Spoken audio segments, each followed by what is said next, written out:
तो जैसा कि पिछले एपिसोड में हमने देखा था, तो ये जो 9 ज़ॉम्बीज़ थे, स्टू टियानकुन के ज़ो किंग की तरफ बहुत तेज़ी से आगे बढ़ जाते हैं। अब आगे इनके प्रेशर की वज़ह से ज़ो थोड़े बहुत उसके बॉडी से मतलब ब्लड आ ही रहा था, होठों से ख़ास करके मुँह से, और वो पीछे हटते जाता है। हैरानी उसको इस बात की थी कि पहली बार कोई उसके टैबू पॉइज़न कोर को डिस्पेल कर पाया, यानी रोक पाया है, या एटलीस्ट बोल सकते हो कि डिले कर पाया है, लेट कर पाया है। हालाँकि ज़ो किंग सेंस कर सकता था कि उसका पॉइज़न काम तो कर रहा है अभी भी। वो टाइम को बंदा रिवर्स कर सकता है चोटियान को, लेकिन फिर भी जो ज़हर है बेसिकली ज़ू का, वो उसकी हड्डियों तक धीरे-धीरे सिप कर रहा था।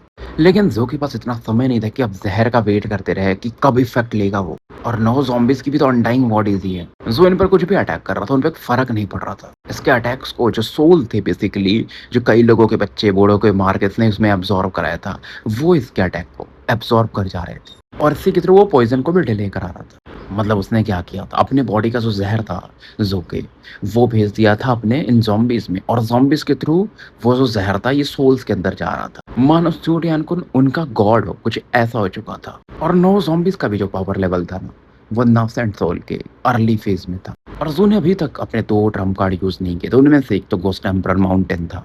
और जो समझ रहा था ज़्यादा इंपॉर्टेंट काम है पहले इन सोल्स को डिस्ट्रॉय करना, क्योंकि सप्रेस करके मतलब नहीं है। तो सबसे पहले ये अपने जो इसका क्रू ग्लू मार्ट था ना, उसे एक्टिवेट करता है। हाथ जो था सेमी ट्रांसपेरेंट हो चुका था, यानी कि जो आर पार निकल सकता है बॉडी के भी।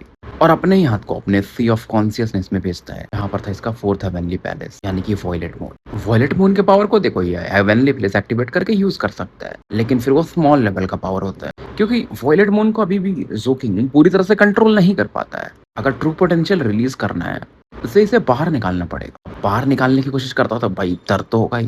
बॉडी से एक तरह से वो जुड़ चुका था इसके 4th हेवनली पैलेस से। फिलहाल ये निकाल लेता उसे। तो जैसे निकालता है, आसपास पूरा सी ऑफ वॉयलेट की ऑरा बन जाती है, मतलब बैंगनी रंग छा जाता है। और जितना स्पेस कवर कर सकता था ना इसका वॉयलेट मून, मतलब जहां तक उसकी लाइट जाती वो एरिया अलग हो जाता है एकदम गॉड डोमेन के जैसा। डोमेन पावर आपको पता होगा। और उस ऑरा को देख करके टियानकुन का एक्सप्रेशन थोड़ा सा फ्लिकर करता है, उसकी हार्ट बीट बढ़ जाती है कि गॉडली अथॉरिटी इस बंदे के पास, असंभव। और टियानकुन के मुंह से ना वो गोल्डन ब्लड बाहर आने लगता है, मतलब आंखों से भी खून बाहर आने लगता है। मतलब प्रेशर इतना ज्यादा बढ़ने लगा था उस वॉयलेट मून के पावर की वजह से, मतलब लग रहा था वो घुटने पर अब झुक जाएगा, ये प्रेशर था। लेकिन इसके फ्लैश और बॉडी का अपना विल था, मतलब सोल इसका था इस बॉडी में, लेकिन फ्लैश यानी कि जो चमड़ी है वो गॉडली पावर की है, तो उसका अपना एक तरीका था झेलने का, जो कि इससे अलग होना चाहता था। उसकी गॉडली बॉडी भी एक प्रेशर रिलीज करती ताकि दोनों एक दूसरे को काउंटर कर सके, मतलब जो वॉयलेट मून का पावर आ रहा है। उधर जो ज़ॉम्बीज़ आगे आ रहे थे ना, उनकी आंखें एक्सप्लोड कर जाती, वो घुटने पर झुक चुके थे। और करप्शन जो था इनके अंदर बढ़ते जाता है, कभी भी लग रहा था वो ज़ॉम्बीज़ म्यूटेट हो जाएंगे। और जो म्यूटेगन का पावर था यानी करप्शन का, वो उनके सोल में भी चला जाता है, और तुरंत जितने भी मतलब सोल्स थे इन ज़ॉम्बीज़ के अंदर में, और आगे बढ़ने लगते हैं वॉयलेट मून जो कि ज़ू के हाथ में था उसकी तरफ। अब देखो जो 9 ज़ॉम्बीज़ थे जिनको कि बेसिकली सोल ही सपोर्ट कर रहे थे, अब उनका मेन सपोर्ट जा चुका था, और लग रहा था वो कोलैप्स कर जाएंगे अब प्रेशर की वजह से। टियानकुन को भी लगता कि वो पॉइजन का जो पावर है उसकी बॉडी में, उसको ज्यादा अब झेल नहीं पाएगा, वो फिर से सड़ने लगता है, क्योंकि सोल ही तो उसे रोक करते ही ये जो थे। अब ज़ू को लग रहा था वो बैटल जीतने वाला, लेकिन तभी यहाँ पर एक फ्लक्चुएशन होता है, खतरनाक ऑरा फील करता है ज़ू, और देखता है उसका जो ब्लू ग्रीन ड्रैगन था जो ऊपर बेसिकली सील को खोलने की कोशिश कर रहा था, वो काफी बेचैन हो चुका था।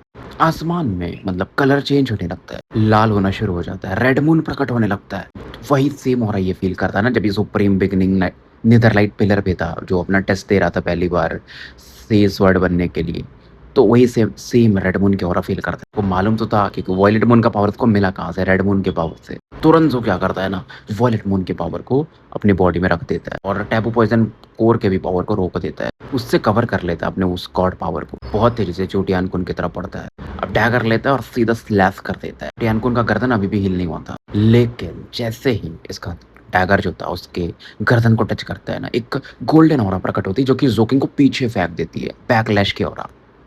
और जोकिंग जो था ना, मतलब ब्लड वॉमिट कर रहा था, इधर टियानकुन अपनी आंखें खोलता है और देखता है कि टियानकुन क्या करता है ना कि भाई वो अपने ही हेड को एक्सप्लोड करा देता है। तो इधर पीछे हटते रहता है और आसमान की तरफ देखते रहता है। जो रेड लाइट था ना धीरे धीरे गायब होना शुरू हो जाता है।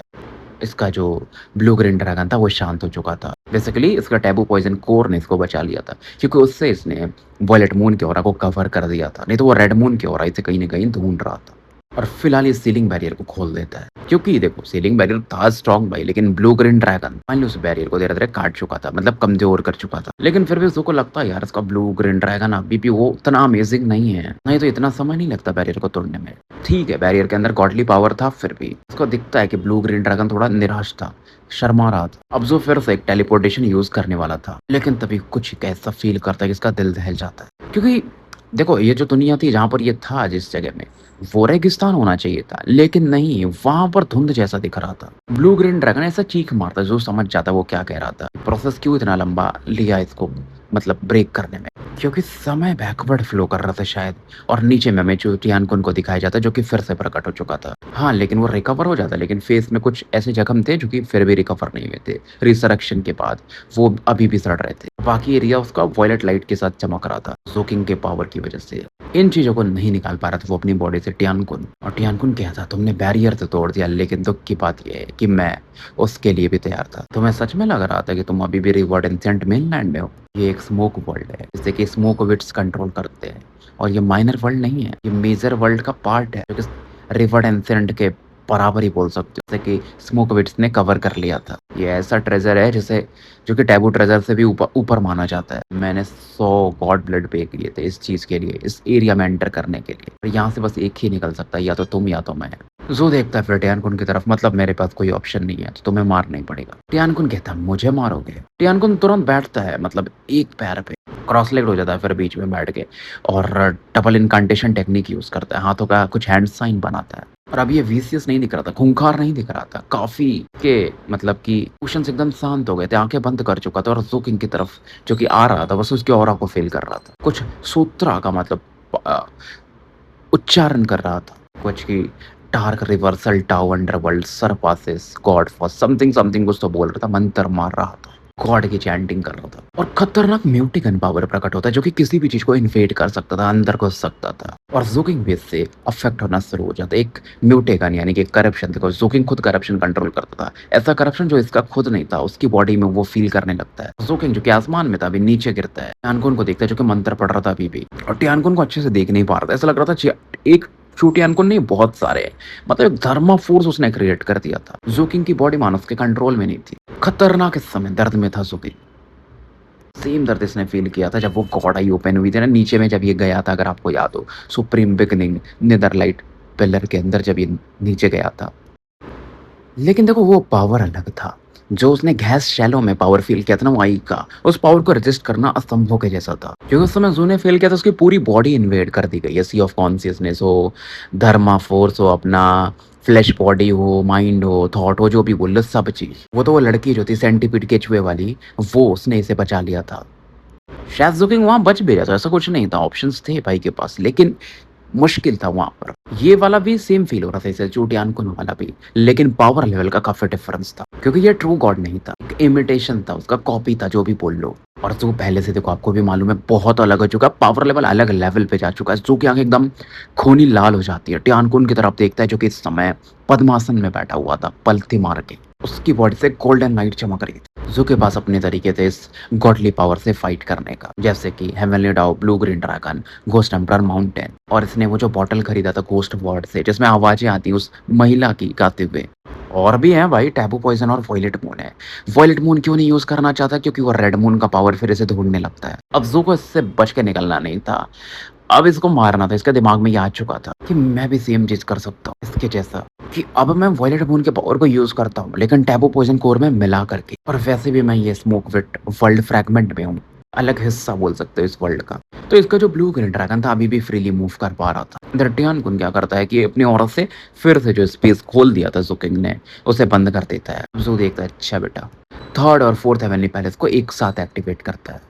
पॉइजन पूरी अपनी बॉडी में घुमाता है, और जो औरत की बॉडी में चली गई थी ना सामने वाले की, यानी कि चोटियानकुन की, उसे पूरी तरह से डिसॉल्व कर देता है। क्योंकि देखो टैबू पॉइजन पावर में बेसिकली उसका अपना करप्शन पावर है, क्योंकि गॉड लोग करप्शन पावर को यूज करते हैं। और तो साथ में वॉयलेट मून के भी पावर को अपनी बॉडी में भेज रहा था, तो उसकी पूरी बॉडी वॉयलेट होती जाती है, पूरा उसकी बॉडी ऊपर से नीचे तक सेम हो जाती है। अब वॉयलेट पावर का यानी वॉयलेट लाइट का अपना म्यूटेगन पावर था, और आसपास का पूरा ये जो डोम ऑफ हेवन था, जो कवर्ड एरिया था ना, वो पूरा हिलने लगता है। ऐसा लगता है यहाँ पर एक वॉयलेट मून दिख रहा हो आसमान में चमकते हुए, गॉडली पावर का, true power of a God. उसके पीछे में वॉयलेट मून के 2 आंखें दिख रही थी, जैसे कोई करप्शन टच नहीं कर सकता। उसके अंदर बेसिकली टैबू पॉइजन का पावर था। दोनों पावर देखो फ्यूज नहीं हुए थे, लेकिन वो अलग भी नहीं थे, ऐसा कह सकते हो। वो एक दूसरे को रेजिस्ट करते थे, लेकिन साथ में भी रहते थे। मानो जो एक नया गॉड की तरफ, गॉडली पावर की तरफ बढ़ चुका था। शैडो और जो पैट्रिया से दोनों एक बार को काँप जाते हैं। दोनों बाहर निकल आते हैं ज़ोकिंग के। पैट्रिया तो एकदम नतमस्तक हो चुके थे और शैडो भी एकदम भाई फैन बॉय बन चुका था। ज़ोकिंग आँखें खोलता है और ज़ोकिंग की आँखें गोल्डन हो चुकी थी और जो कुछ बोलता है शैडो पैन्स, घोस्ट कमांड करता है, इmmortal डिक्लाइन करते हैं और वर्ल्ड फिर मेरा बन जाता है। फेक जो पैट्रियार्च ने इसको बना के दिया था, अगर ज़ोकिंग शैडो फ्यूज़न टेक्निक को यूज़ करता है तो। शैडो इस समय अचंभित हो जाता है लेकिन एक्साइटेड भी हो जाता है। आसपास के एरिया में पूरा एक कियोस मच जाता है। तब ज़मीन में दरारें आने लगती हैं ज़ोकिंग के पावर की वजह से। ज़ोकिंग का पावर लेवल इसमें अलग लेवल पर था। आवाज़ भी मानो एक गॉडली शिवू टियानकुन जो भी था भाई, एक इमिटेशन कर रहा था वो, एक कॉपी कर रहा था और बाकी कुछ नहीं। ज़ोकिंग का भी पावर उस लेवल पे नहीं था, लेकिन फिर भी शिवू टियानकुन से तो ऊपर ही था एटलीस्ट, अगर मैं गॉडली पावर की बात करूँ तो। और इस दौरान टियानकुन का जो चल रहा था मंत्र साधना या जो भी बोलो, वो बीच में ही टूट जाता है। वो अचंभित होकर के ज़ोकिंग की तरफ देखता। वो तो अभी भी रहा था, लेकिन अब उसको देखते ही उसके गोल्डन लाइट कोलैप्स होने लगी थी और उसके अंदर में करप्शन पावर बढ़ने लगता है, बॉडी कोलैप्स होने लगती है और ये करप्शन पावर ज़ोकिंग का था। क्योंकि ज़ोकिंग भी कुछ मानो बोल रहा था, जिसकी वजह से करप्शन अब इसकी बॉडी को यानी टियानकुन की बॉडी को इन्वेड करने लगा था। लेकिन देखो ज़ोकिंग भी बहुत अच्छे कंडीशन में नहीं था। इस समय शैडो के साथ भी फ्यूज़ हो चुका था कि जिसकी जो फिज़िकल बॉडी इन चीज़ों को सँभाल पाए, लेकिन फिर भी इतना पावर एक साथ फ्यूज़ करके यूज़ करना इसकी बॉडी कैपेबल नहीं थी, तो बॉडी कोलैप्स करनी शुरू कर देती है। तो ज़ोकिंग को समझ में आता कि अभी भी मतलब मैं इतना काबिल नहीं हूँ फिज़िकल बॉडी के हिसाब से कि इन दोनों गॉडली पावर को झेल पाऊँ, अगर फुल पोटेंशियल पे का इस्तेमाल करना चाहूँ तो। थोड़ा-सा भी गलती करता तो भाई इसकी बॉडी गल जाती, तो मर ही जाता। तो तुरंत जब टियानकुन के जो चैंटिंग को रोक देता है जब ये उसकी जो करप्शन को, तो फिर अपने पावर को नॉर्मल कर देता है क्योंकि इसकी बॉडी भी नहीं झेल सकती थी। इधर टियानकुन चीखें मार रहा था क्योंकि इसके अंदर जो करप्शन गया था उसे कंट्रोल नहीं कर पा रहा था। वो बोलता है मैं ये मान ही नहीं सकता, मुझे कैसे काउंटर कर सकते हो? टियानकुन इस दौरान गोल्डन ब्लड की उल्टी करता है। अब अपने राइट हैंड को ना अपने चेस्ट की तरफ बढ़ाता है, अपना ही हार्ट बाहर निकाल देता है और गोल्डन हार्ट को क्रश कर देता है। बेसिकली हार्ट के अंदर एक बॉक्स था, अब वो दिखाई देता है। मास्टर 7 अगर यहाँ पर होते ना तो इस बॉक्स को पहचान लेते। ये वैसा ही बॉक्स था, क्योंकि अगर याद हो आपको तो जो प्रिंस सियान था, वो क्राउन प्रिंस सियान, उसने ऐसा ही बॉक्स निकाला था जब वो मतलब ये जो 8 से कोलिशन में गया था, जिसको देख कर के इवन वहाँ के प्रेसिडेंट भी हिल गए थे और उस बॉक्स को भी वो क्रश कर देता है। उसमें से एक लाइट निकलता है, the gauge of a God, मतलब गॉड का ही नजरें। जैसे ही ज़ोकिंग उसे फील करता है तो उसका टैबू पॉइजन ज़ोकिंग का और वॉयलेट मून मानो सप्रेस होने लगते हैं और वो लाइट जो थी वो फैलती नहीं है चारों तरफ, वो टियानकुन के राइट हैंड में फोकस थी और उसे वो दिखाता है ज़ोकिंग की तरफ, मतलब अपने हाथ को ऐसा करता है राइट हैंड को कि, और एक टेक्निक बोलता है God magic leave emptiness in future. जो हमेशा से तैयार था कि भाई वो एक एक्सपेरिमेंटल गॉड बॉडी के साथ डील कर रहा है तो बंदा के पास बहुत चीजें होंगी, क्योंकि इसने देखा था मास्टर सेंग्यून की जो एक्सपेरिमेंटल गॉड बॉडी थी उसने क्या किया था। और जैसे ही इस बंदे ने बोला था टियानकुन ने कुछ मंत्र मारा था, ज़ोकिंग फील करता उसके आसपास का जो एरिया है वो चेंज होने लगा था। बहुत सारे इमेजेस दिखने लगते हैं इसको, सैकड़ों हजारों में। इसमें वो देखता है कि कहीं वो शांति से बैठा हुआ है, एक में देखता है कि ज़ोकिंग की वो भाग रहा है अपनी जिंदगी बचाने के लिए, एक में देखता है कि वो आखिरी सांस ले रहा है। तो बहुत सारे इमेजेस ज़ोकिंग को दिखने लगते हैं, सब मानो वो ज़ोकिंग के फ्यूचर को दिखा रहे हो और वो इमेजेस इकट्ठा होने लगते हैं और मानो एक पिक्चर्स की किताब जो होती है ना जिसमें हम अपने बहुत सारे फोटो लगा के रखते हैं, वैसा बनने लगता है। और उसमें बेसिकली छू टियानकुन भी ज़ोकिंग के मृत्यु को देखना चाह रहा था कहाँ पर है, जैसे कि वो निकालेगा और ज़ोकिंग को ज्यादा दिखाएगा। The God magic live emptiness in the future, ये सेम जो ज़ू ने मास्टर सेंग्यून के साथ भी फील किया था ना, उसने भी कुछ वैसे ही किया था, ज़ोकिंग को उसकी मृत्यु वगैरह दिखाने की कोशिश की थी। बट ज़ू इन चीजों में उतना वो नहीं, मतलब उसने उस समय भी कंट्रोल किया था खुद को और बोला मेरा भाई फ्यूचर मेरे हाथ में है। लेकिन मास्टर सेंग्यून की जो बॉडी थी वो इनकम्प्लीट थी, ये वाली बॉडी अलग लेवल पे है और उस समय बॉक्स नहीं था, इस बंदे ने तो वो मैजिकल बॉक्स भी निकाल लिया। लेकिन देखो हर सिक्के के दो पहलू होते हैं, ठीक है ये बॉडी कंप्लीट है, गॉड मैजिक है, अलग लेवल पे है, लेकिन इसका एक फायदा भी है। जू ये फील कर पा रहा था कि गॉड मैजिक कर क्या सकता है, तो बहुत सारे इन्फॉर्मेशन इसके माइंड में मानो अपने आप एंटर कर रहे थे। बेसिकली वो जो गॉड लाइट आ रही थी ना उससे जू इन्फॉर्मेशन एब्जॉर्ब कर रहा था, इन्फॉर्मेशन एक्सेप्ट कर रहा था, जू के पास चॉइस भी नहीं था। लेकिन इस दौरान उसके जो नस होती है ना खोपड़ी की, वो फूलने लगती है, काफी दर्द में ये आ जाता है, आंखें पूरी लाल हो चुकी थी, ऐसा लग रहा था इसकी खोपड़ी जो एक्सप्लोड कर जाएगी, काफी दर्द में था। उसको इस दुनिया की समझ और बढ़ रही थी कि ये जो गॉड की आंख है या उसका जो पावर है उसके लिए जो दुनिया के लोग हैं ना एक किताब के समान है, एक किताब में जो फोटो होती है उसके समान है। तो मतलब गॉड की आंखें जब तुम्हारे तरफ देखती हैं तो तुम्हारे पास्ट को, फ्यूचर को, मतलब सब चीज तुम्हारे बारे में देख सकती हैं। तो वही पन्ने बेसिकली तुम देखते हो, हर एक चीज को, मतलब तुम्हारे एक छोटे से छोटे एक्शन को भी देख सकती है, वो उसे बदल भी सकती है बहुत सारी पॉसिबिलिटीज बना करके। इसीलिए फ्यूचर में अलग अलग वेरिएशन होते हैं। मतलब देखो किसी में जोकिंग को भागते हुए दिखाया जा रहा है, किसी में जोकिंग मतलब आखिरी सांस गिन रहा है, अलग अलग फोटोज हैं। जैसा आप कर्म करोगे अभी वैसा आपका फ्यूचर थोड़ा थोड़ा बेंड होगा। नॉर्मल कल्टीवेटर्स ये चीज नहीं कर सकते, कर सकते हैं अगर बहुत हाई लेवल पे पहुँच जाएँ तभी। जो एपेक्स लेवल पे होगा, टॉप लेवल पे वही चीज़ें देख सकता है। जैसे आपको याद हो तो मेरा एक फ्रेंड है डॉक्टर स्ट्रेंज, वो भी फ्यूचर ऐसे ही देखता है और कितनी पॉसिबिलिटीज़ हैं। अगर आपको वो इन्फिनिटी वाली सीरीज़ याद हो मतलब जो अभी आई थी शायद 4-5 साल पहले, तो उसकी समझ काफ़ी बढ़ चुकी थी। अब जैसे ब्रोकन फेस ऑफ गॉड है जो ना ऊपर में लटका हुआ, उसकी आँखें अलग है। नॉर्मली वो बंद रहती हैं, जब खुलती है तो एक तहलका मचा देती हैं। मतलब उसकी आँखें इस लेवल पे हैं भाई कि वो पूरे रिवर्ड एंशिएंट मेनलैंड को कवर कर लेता है। बाकी अगर गॉड लेवल का भी पावर इधर हो ना, उससे भी इन्वाइट कर सकता है। उसने अभी तक 3 बार बस खोली आँखें, जो कि आपको मालूम है क्या ही हुआ 3 बार में। अब इतना इन्फॉर्मेशन इसके माइंड में जा चुका था, उसके हर जगह से खून आ रहा था बॉडी के। फूलने शुरू हो गए थे, क्योंकि ये जो पावर था ना इसका टैबू पॉइज़न 4 या वो कोर या वॉयलेट मून से भी ऊपर था। फिलहाल के समय में तो बोल ही सकते हो एटलीस्ट प्योरिटी के मामले में। जो कि साँसें भी नहीं ली जा रही थी। स्टुअर्ट यान को इस दौरान देख रहा था, उसकी आँखों में एक खूंखारपना देखा जा सकता था कि वो अपने पूरे लाइफ फोर्स को लगा दिया था ज़ोकिंग को मारने के लिए। ये बेसिकली जो बॉडी बनाई गई थी ना उस बॉक्स के लिए बनाई गई थी जो उसने अभी खोल दी थी। मालूम था कि और भी 4 एक्सपेरिमेंटल बॉडीज़ थी, इसी तरह से बनाई गई थी। किसी भी बॉडी में ये हार्ट नहीं था जो इसने मतलब निकाला था बॉक्स खोल करके। ये अकेला ऐसा बंदा था, इसीलिए इसके बॉडी में अभी तक वो एक्सपेरिमेंटल गॉड बॉडी का पावर था। अब क्योंकि देखो ये बॉक्स निकाल चुका तो शायद अब रिसरेक्ट भी ना हो पाए, ऐसा भी चांसेस थे, लेकिन इससे फ़र्क नहीं पड़ता था। तो इसका ये था कि भाई अब ज़ोकिंग तो बचना नहीं चाहिए। इधर इवन इसकी जो नीचे की बॉडी था लोअर हाफ वो भी पूरी गल जाती है, इवन हड्डियाँ गल जाती हैं और जो पावर उसके अंदर था गॉड पावर का एसेंस नीचे वाले बॉडी हाफ में, ये उसके ऊपर बॉडी में चला जाता है, के गले में इकट्ठा होने लगता है। दूसरा लाइट बन जाता है, वो सेकंड बीम ऑफ लाइट के मुँह से निकलता है और वो जो गॉड मैजिक था उसके राइट हैंड में से जो निकल रहा था उसके साथ फ्यूज़ हो जाता है। तो जो लाइट का पावर ज़ोकिंग की तरफ जा रहा था वो दोगुना हो चुका था और बोलता मरो, मरो, मरो। इधर ज़ोकिंग जस्ट स्टेबलाइज़ किया था तभी अचानक से जो इंटेंसिटी था पावर का अब दोगुना हो चुका था। लोगों को लगता है उसकी हड्डियाँ मतलब जो भी हैं ब्लड, फ्लैश सब खत्म हो रहे हैं। खून की उल्टी करते रहता है वो। पूरा बॉडी सफ़ेद होने लगता है मतलब सूखते जा रहा था। तब अब मृत्यु काफ़ी करीब थी। एक पिक्चर वो देख रहा था बेसिकली जिसमें उसकी बॉडी के अंग-प्रत्यंग ऐसा निकालते हुए जा रहे थे।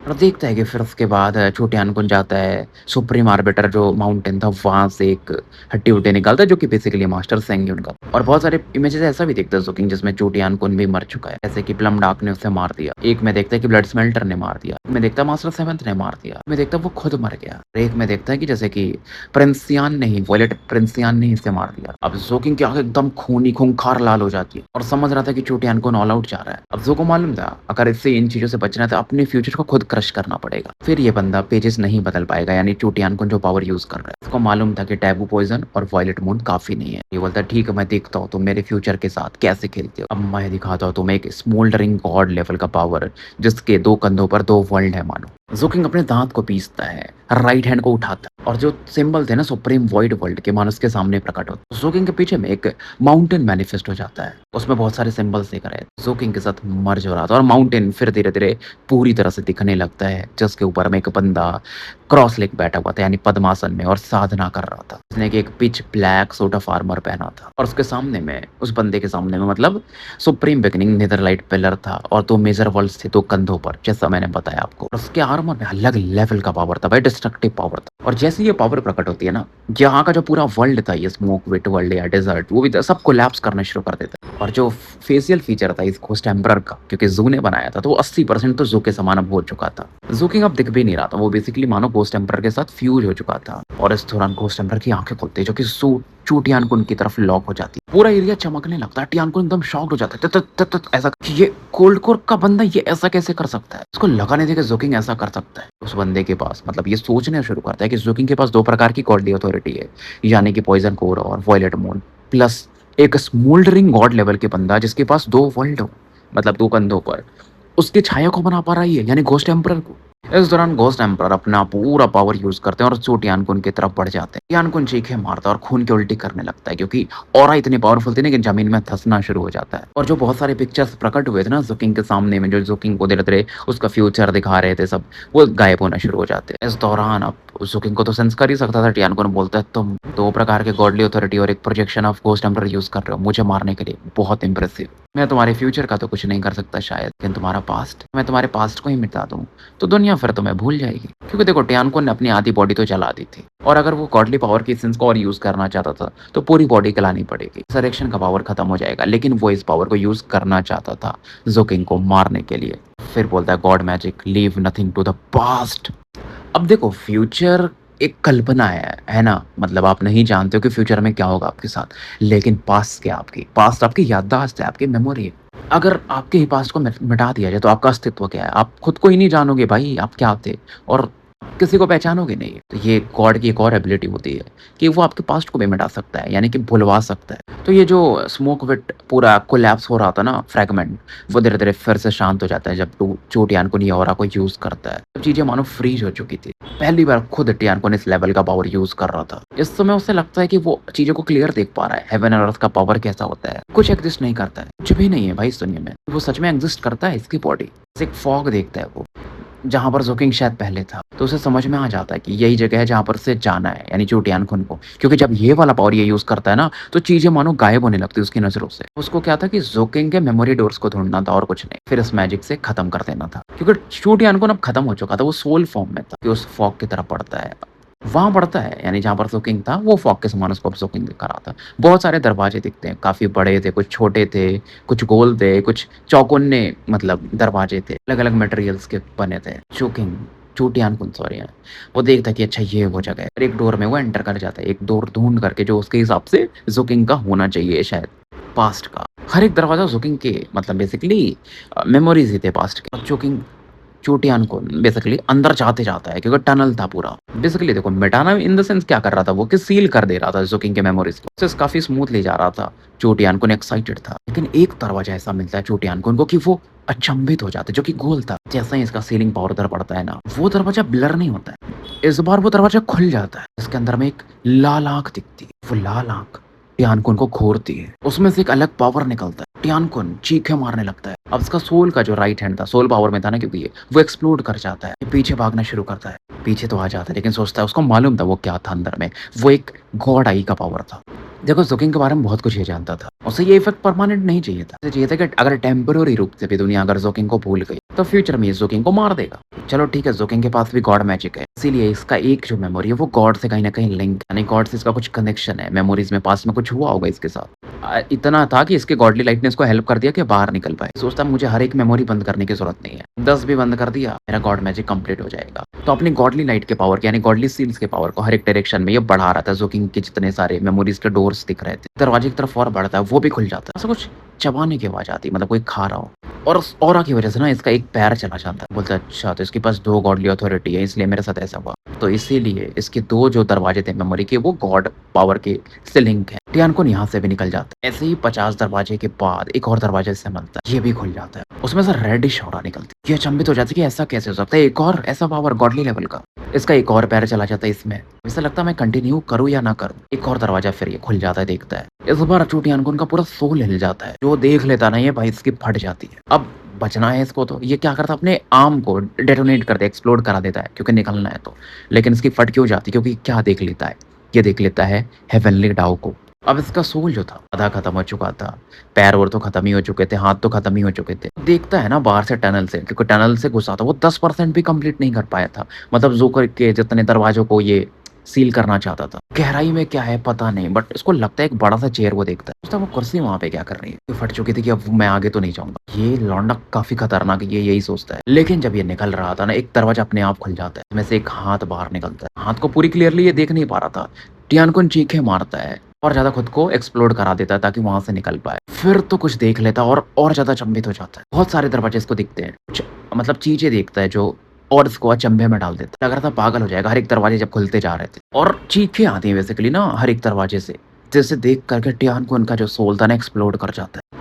इस दौरान जो टियान-कुन वापस आ चुका था क्योंकि सोल उसका एक्सप्लोड कर गया था और जो ऊपर का अदर हाफ इसकी बॉडी की बची थी क्योंकि ये बॉडी को छोड़ के गया था। तो वहाँ पर तो आ तो जाता है, मुँह से ब्लड निकलता है और उसका मुँह जो था ज़मीन में धँस जाता है। अभी भी ज़िंदा था लेकिन अचंभित था। चीज़ें थी जो नॉर्मल आ चुकी थी मतलब बीच में इसने मानो समय को रोक दिया था ना, तो तभी तो सोल से निकल के ज़ोकिंग के बॉडी में प्रवेश किया था, मेमोरीज़ में गया था। वो भी काँप जाता, वो रिकवर तो हो चुका था। उसको पता नहीं था क्या हुआ था ज़ोकिंग को। और वो इस दौरान तुरंत घोस्ट हंटर के पावर को भेजता है चू टियान-कुन की तरफ फिर से स्मैश करने के लिए। टियान-कुन पागलों की तरह हँस रहा था। वो जान रहा था कि वो हार चुका है। करेक्शन पावर भी उसका खत्म हो चुका था। वो भी इसने किया, वो कुछ नहीं कर पाया और उसको मालूम था कि वो फाइट नहीं कर सकता, वो जीत नहीं सकता। उसकी आँखों के सामने अंधेरा छाने लगता है। फिर वो बोलता है ज़ोकिंग तुम्हें जानना चाहिए कि बस मैं एक वेसल हूँ, एक शरीर हूँ। वो आएगा तो तुम मरोगे तो पक्का है।